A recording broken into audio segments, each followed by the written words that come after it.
I'm coming. Don't worry. Ah, that's what she said. Oh, I'm just so hilarious this morning. Let me see, is this straight? Let me check it. What's up, YouTube? It's this guy, Jeremy McDonald. Let me hear you say it. One of your very favorite people with Parkinson's. Of course, that's Jeremy, also known as Jeremy Mac. Let's do this thing. It'll have to do. Well, I'm in a weird mood today. I'm a little sunburnt. I went out today, walked 2 miles, put some sunscreen on, but apparently it didn't, apparently I sweated it off. All right, let's get started with this. Man bites dog. Okay, this is a video about taking care of pets with Parkinson's. Not, your pets don't have Parkinson's, hopefully, but you do. All right, this shirt's called Man Bites Dog. It's not called, but it's what the title is of a band I was in, which had one album. Don't go looking for it. You can't find it. It was all right. Made it over 20 years ago, so I haven't listened to it in a while. If you want to check it out, there's a song called The Fight Song, which is it's on my music playlist on this channel, so check it out. Also, we got this.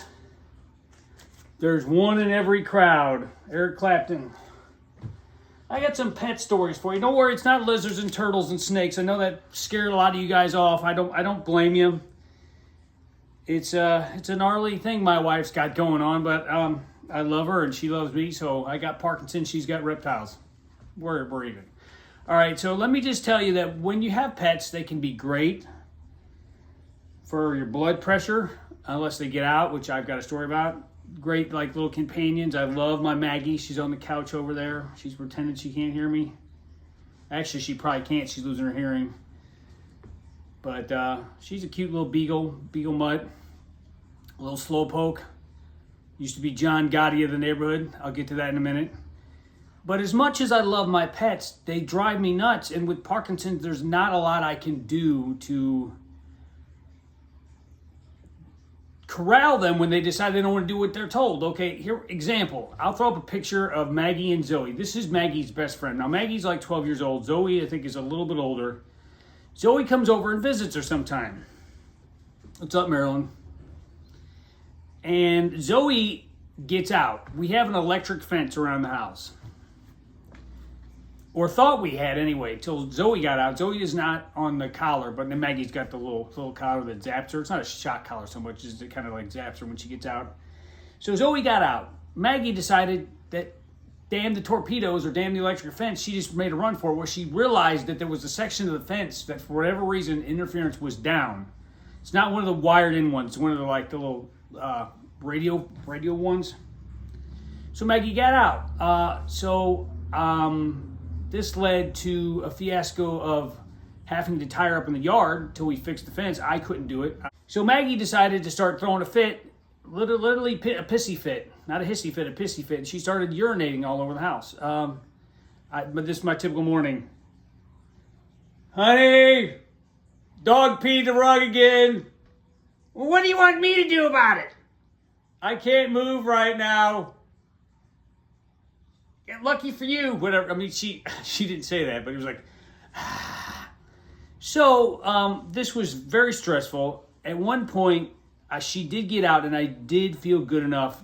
I was off my medication. It's weird. I can walk around kind of shuffly, and I went out to get her. Well, guess what? She had no collar on because I guess my kid or my wife took it off because it wasn't working anyway. So I got this beagle that I chased down. So just imagine me and my dad bod. Don't get too excited, ladies. Me and my dad bod shuffling with a shaky hand, trying to catch a beagle, and then instantly she sees me, bolts.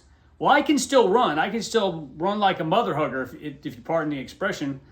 And so this shuffly old man, me, takes off like a lightning bolt. Not really. A slow lightning bolt, maybe a... But I suddenly start running, and I guess my man fat starts jiggling all over. I just imagine what the neighbors are probably like, this jackass, he cannot keep his clothes on. He's on the deck in his Speedo. Now he's running down the street, because I had no shirt on, by the way. I just had my shorts on, because I was not expecting her to get out. So when I get her, she goes completely limp. Remember those old stick figures where you would like pull the string and they would go...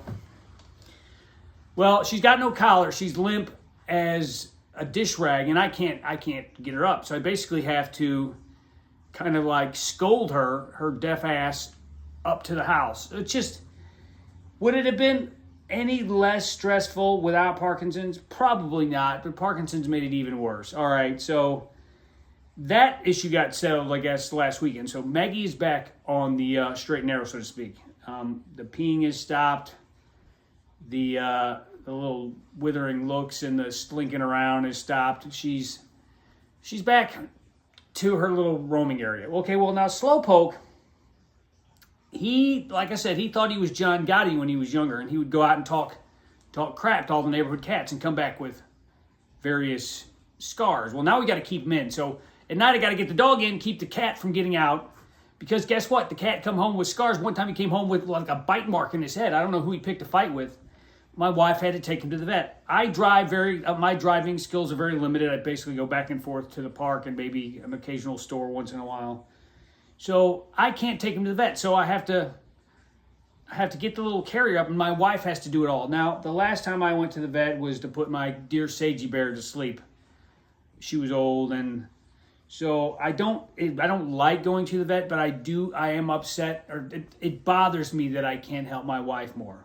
Maggie has to go to the vet too. She's got to get heartworm pills, got to get her checkup. Sometimes she eats things in the yard like a dumbass dog does, and then you know how that goes. So I will say, if you have Parkinson's and you're thinking about getting a pet, if these stories don't scare you out of it, I don't know what will.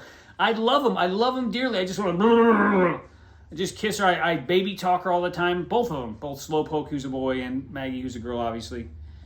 But if you're thinking about getting a pet, think about that. If you get a dog that's a very active dog, like I guess like a German Shepherd or a bigger dog like that, that's going to be an extra commitment too. Maggie is 12. Maggie goes on maybe one walk a week.